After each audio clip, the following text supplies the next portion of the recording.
সংস্কৃতিবান মানুষ মাত্রই মনে স্বাধীন।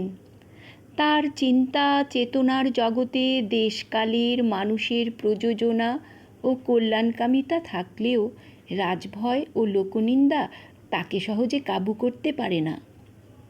সংস্কৃতিবান মানুষ হয় জিজ্ঞাসু ও নতুনের প্রত্যাশী, কারণ ক্রমোৎকর্ষই তার কাম্য।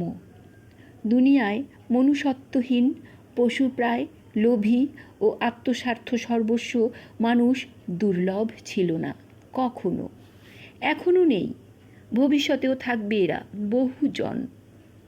এসব সত্ত্বেও সভ্যতা সংস্কৃতির অগ্রগতি হয়েছে, হচ্ছে ও হবে।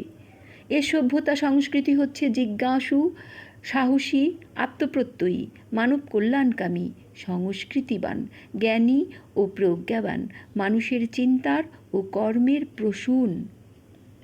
আমাদের হালের চালু সংস্কৃতি মুখ্যত গ্রহণ, বরণ ও অনুকরণ ভিত্তিক, স্বসৃষ্ট নয়।